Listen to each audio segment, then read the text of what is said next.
It's a great honor to be introduced by Jim in such a way, and it's also, frankly, it feels like a homecoming. This is I've sat on the other side of this podium for basically my entire career, and I figured what I do is I talk a little bit about my vision for what I would love the NIH to do, and I want to just start with the bottom line up front. I think the NIH has been and should continue to be, will continue to be the single most important driver of innovation in biomedicine.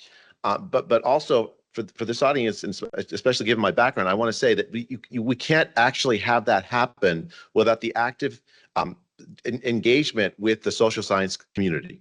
That social sciences play a tremendously important role, in my view, and research in social sciences in making sure that the inventions that we make at the NIH, that we support at the NIH, actually get translated into advances in health. The mission of the NIH is to support research that improves the health and the longevity of the American people. That can't happen without the social science sort of work that you all do, that I once upon a time used to do. Maybe someday we'll do again. So that's the bottom line up front. I want to sort of justify. I promise I'm about to get to the vision. There's going to be like I give me maybe 3 or 5 points about the vision. But before I get to that, I want to justify why I picked these elements for the vision, and I want to point to what happened during the pandemic, and before as the justification, right? So the key thing I want to emphasize is that we are at a crossroads in biomedicine. That in fact if you look at the statistics in the country about how much the public trusts we researchers as scientists to do good for the public, right now only like 1 in 4 researchers, 1 in 4 Americans believe that scientists do not have their best interest at heart. Right, that's a Pew study from 2024. The reasons, we can go deep into the reasons. I don't really want to rehash them, but I'll just tell you some facts. Right, so since 2012, from 2012 to 2019, there's been almost no increase in life expectancy in the United States. Increases in Europe, yes, but no increases in life expectancy in the United States. And of course, during the pandemic, life expectancy sharply declined, and only last year came back up to 2019 levels. That's the levels of chronic disease, and you all are here for the focus on Alzheimer's disease and dementias. I don't have to tell you the stats. I mean, it is absolutely shocking. My colleague and friend and former boss, Dana Goldman at USC, recently published a paper estimating that was it like $780 billion a year in costs from the burden of disease on caregivers and so on. It's going to bankrupt the country, right? And that's just Alzheimer's. If you count obesity, diabetes, heart disease, cancers, disease after disease after disease, condition after condition after condition, the science that we have done at the NIH has not translated to advancing the health and longevity of Americans. And that, I believe, is the primary reason for the crisis, the crossroads that we face in science, and I think in biomedical sciences in particular. And I think that we have to solve that problem. Then the way to solve that is to refocus our efforts on those things that will translate over to advancing health. And so that's the intellectual justification for the sort of the vision I'm going to talk about. By the way, I'm going to leave some time open for questions. I have a hard out at 11:15, but I want to this is a economist. Every time I've ever had a economic seminar, I know it's like combat, so I have to have that kind of fun. We'll have that, I promise. But okay, so 5 elements.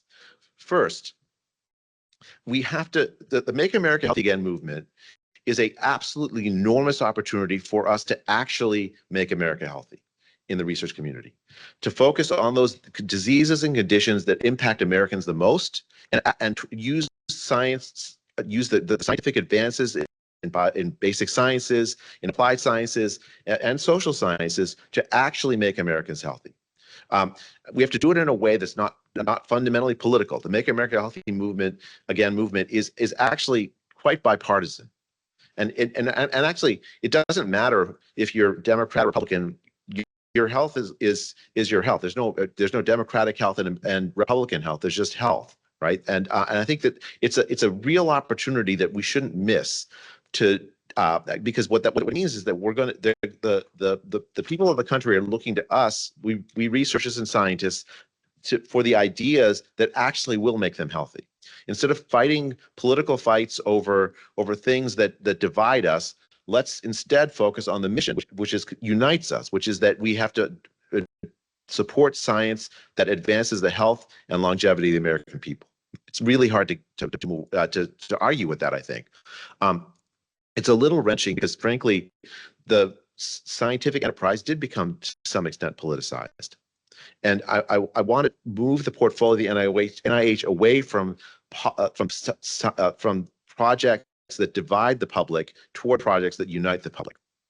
And the way we unite the public is by focusing on things that actually advance the health and well-being of every single American, no matter who you are, right? No matter what your race is, no matter what your sex is, no matter who you are, we should be focused on advancing health rather than just pointing to disparities. It doesn't matter if there's disparities or not. It matters if you're unhealthy. And so we should be focused on advancing health, whether there's disparities in those healthcare outcomes or not. And we certainly should be focused on health care needs of the most vulnerable, the poor, basically of everybody. It shouldn't matter who you are. And so the Make America Healthy movement is then a huge opportunity for researchers to focus on what matters most for Americans.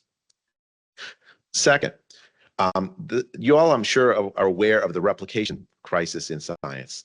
I first became aware of it in 2005 when my old colleague Johnny Anides at Stanford published a paper. This is before he actually was at Stanford, with the title "Why Most Published Biomedical Research Findings Are False." Who's read that paper or seen that paper, heard of that paper? If you read the paper, what you'll find is a very simple application, essentially a Bayes rule. The idea is that the basic idea is that science is hard, finding truth is hard, and the publication sort of criteria that we follow, where essentially there's tremendous pressure to publish, there's tremendous pressure to get your work cited, and with statistical standards that emphasize. Essentially, like you're going to have p-value criteria for things. You end up with a situation where a large fraction of the literature, even though it passes statistical muster in terms of like what refereeing process produces, often isn't actually true. When I was a medical student, and I was told by one of my favorite professors that Jay, half of what you're learning in medical school is false. I'm like, what would you ask if that happened? I'm like, of course I asked. Well, Jay, Prof, which half? And he shrugged. Right. Finding truth is hard. The process by which we find truth in science is by replication, by independent teams looking at the same answer. Actually, in economics, we tend to do that pretty well, and we argue with each other extensively about basically everything. I think that's really healthy. But a lot of times in science, replication is seen as a threat. Right? If a researcher comes to me and says, "Jay, I want your data so I can replicate your work, to see if you're right." Anyone ever have that happen to them? People view it as a threat, but actually, if you think about it, it's an honor. Your ideas are worth the attention of other fellow scientists. We treat it as a threat. Now, of course, the background of the replication crisis is a relatively small number of researchers who've committed research fraud. Prominent examples, even within the Alzheimer's space. In 2024, there was the head of neurosciences at the National Institute of Aging was part of this. One of the former Stanford presidents was part of this. So when I look at this, I see these examples of research fraud, and I see like prominent example after prominent example. In my mind, that is not a moral failure on the part of any individual person. It's a systemic failure of the way we reward science and scientists and what we reward in science. And so the solution then is a systemic approach to solving the problem. I've talked to drug developers tell me that they can't trust the biomedical literature, that before they invest millions of dollars in subsequent clinical studies, they will conduct their own replication exercises, private ones, so they know which results are true and which ones results are false. But other scientists at large do not. To solve this problem, what I would like to do is I would like to first, we have to reward people who do creative replication work, right? We have to allow people who, like, people devote their lives, for instance, to meta-analysis. We have to allow that to become an honored part of our profession. Right, so I want to issue large grants for people who are willing to do this. And the kind of creative things they'll do is they'll say, which are the results in the field that are most important to replicate, that we must know are true in order for us to advance and make America healthy, right? We can have the scientific community at large fight over that in the context of trying to get grants from the NIH for replication work.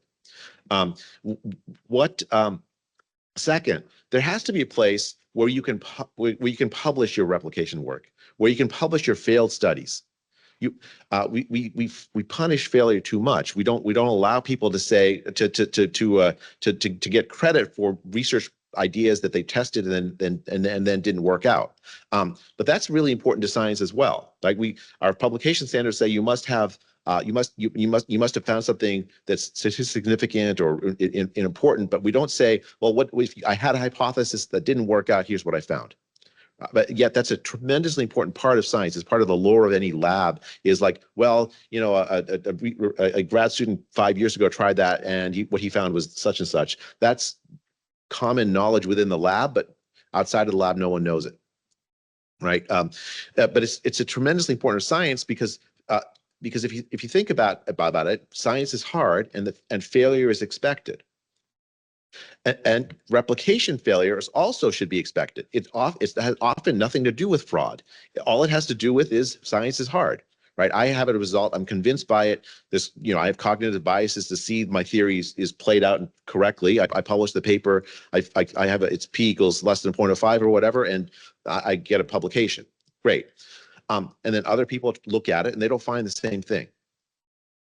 That's not a bad thing. That just means that I didn't think of something, right? That's the combat that we have in econ department seminars is actually a good thing, because we make scientific progress when we check each other, and so we have to have a place where we can discover the replication work. So I'm going to stand up a journal, a searchable journal, where you can publish your failed results. You can publish your replication findings, and you can get credit for it.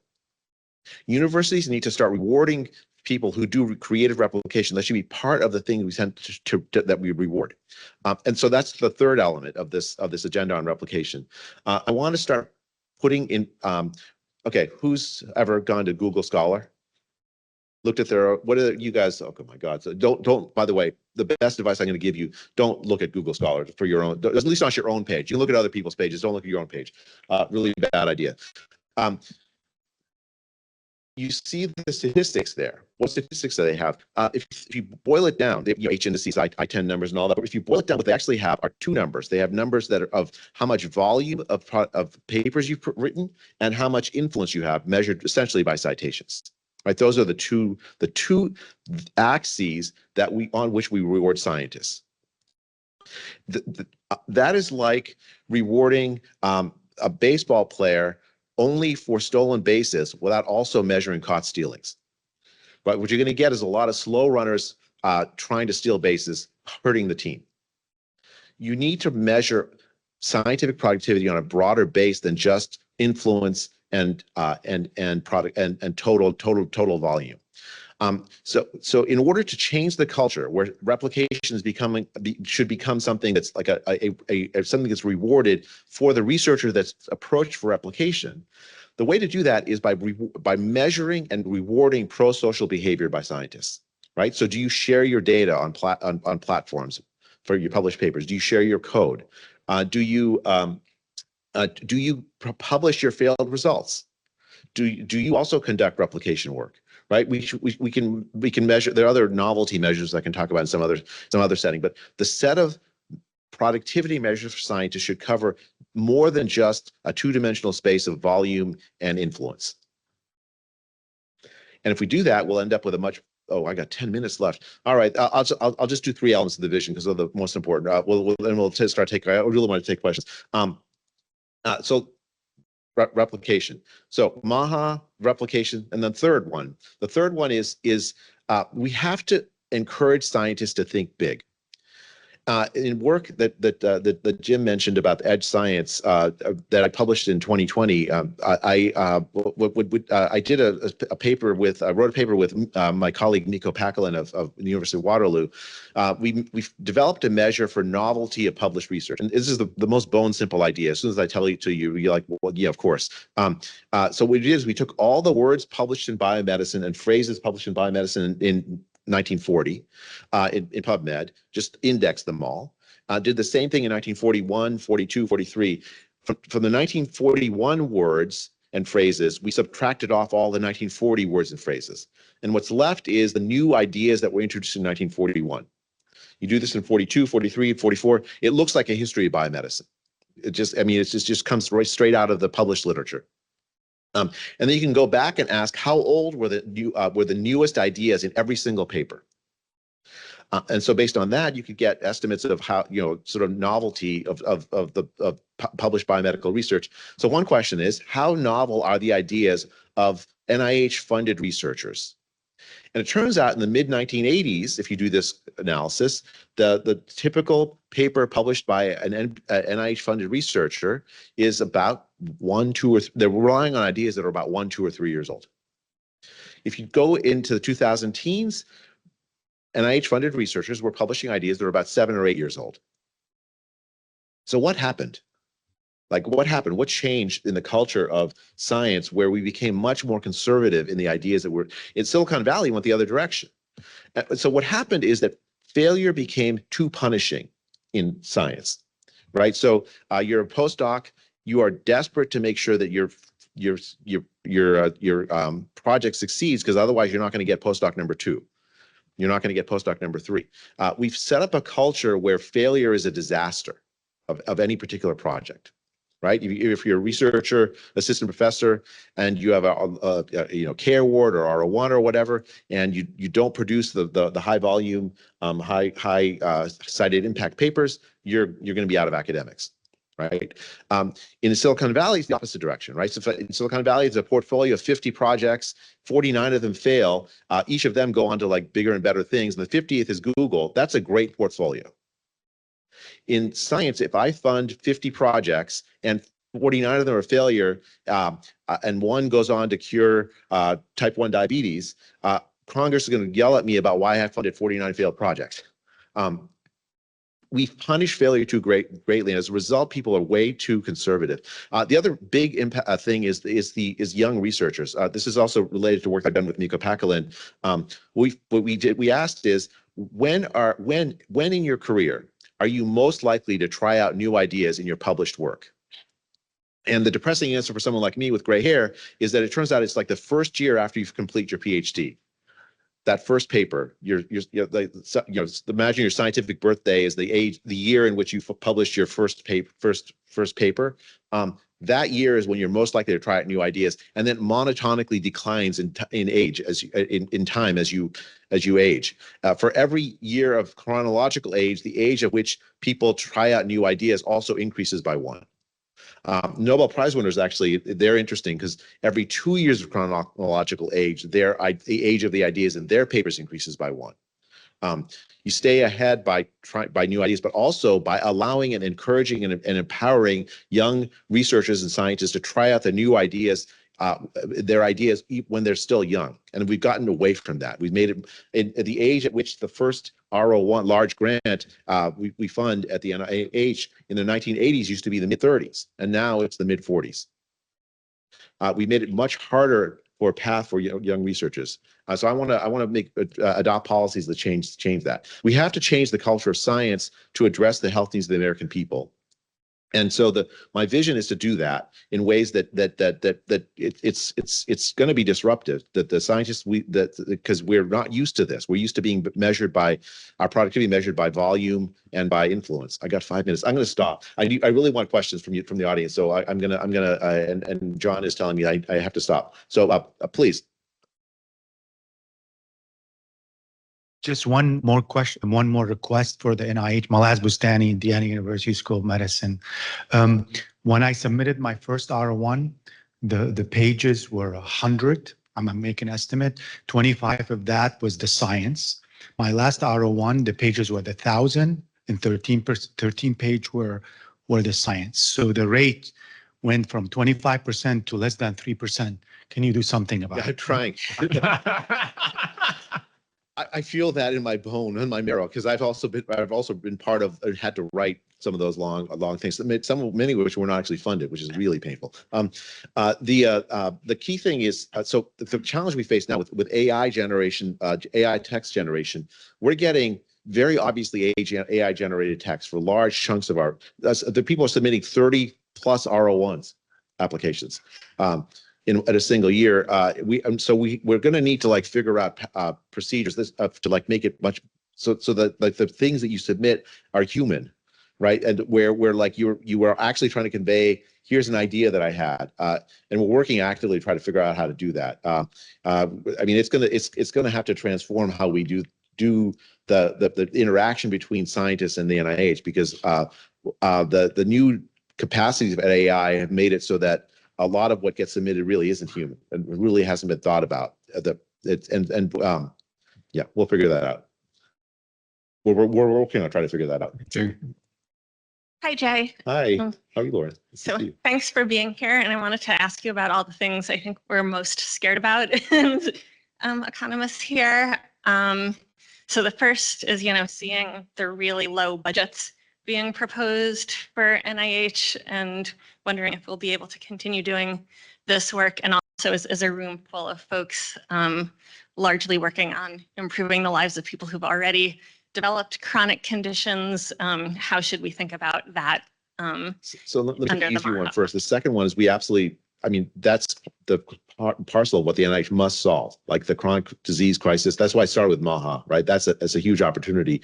On budgets, okay, so this is my first time through this budget fight. So let me just say this up front.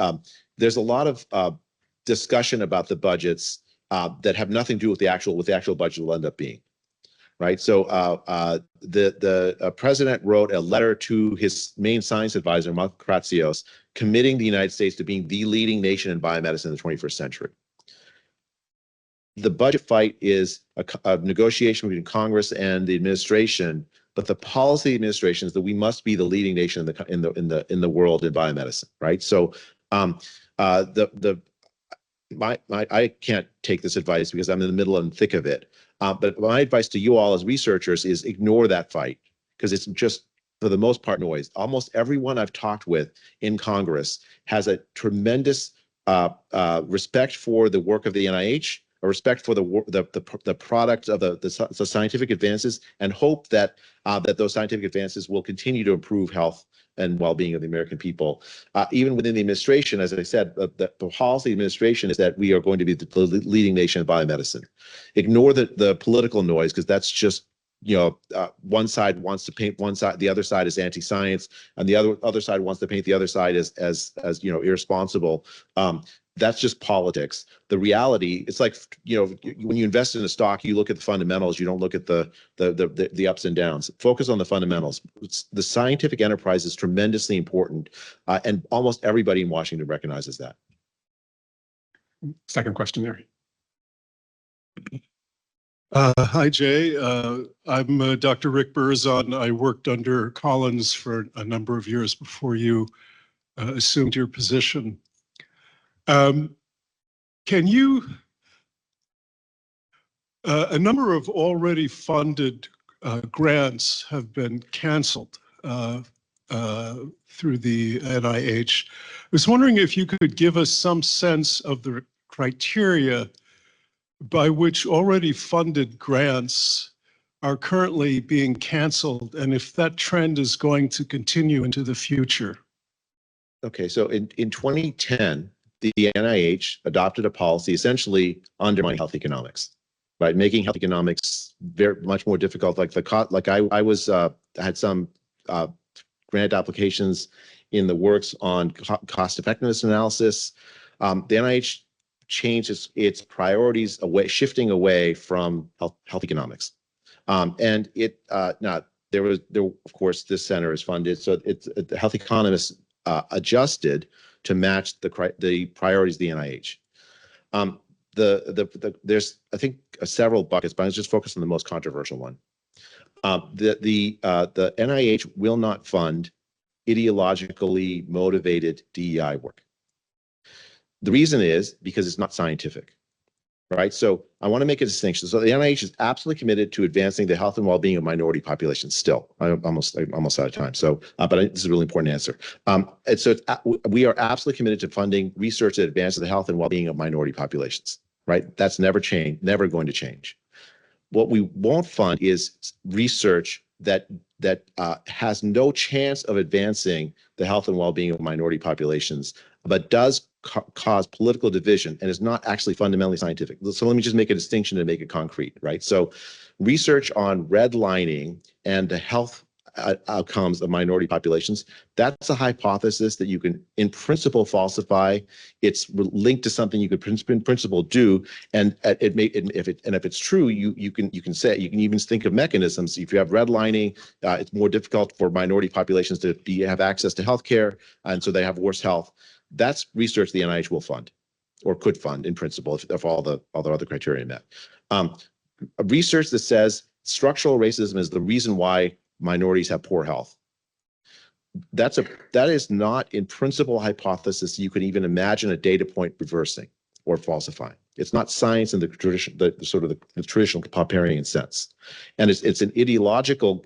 The NIH's mission is to advance the health and longevity of the American people. It's not to solve every single problem with social justice in this country, to which we're poorly equipped to do. And so that's the criteria for some of the canceled grants. There's others we can talk about, but they're all in that same line. I'm going to leave aside, because there's lots of litigation. I really can't talk about over the stuff over Harvard and all that. It's to my mind very. I can't talk about it right now, but it's. I think I'm going to take the opportunity to say thank you since your time is up.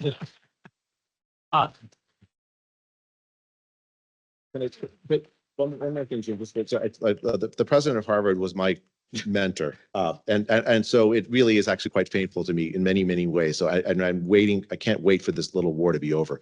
But that's a separate thing. So let me just say, Jay, I mean, for the researcher community that's gathered here, and for others who will know that you came and spoke to this group, knowing that in the midst of your first time through the Senate and House appropriations discussions and hearings that you could prepare for, knowing that you wanted to roll up your sleeves and come and hang out with our group of early career, researchers and the postdocs and others who are here, and to be here at the launch of this coordinating center, this means an enormous amount to us. So thank you so much for finding time for this.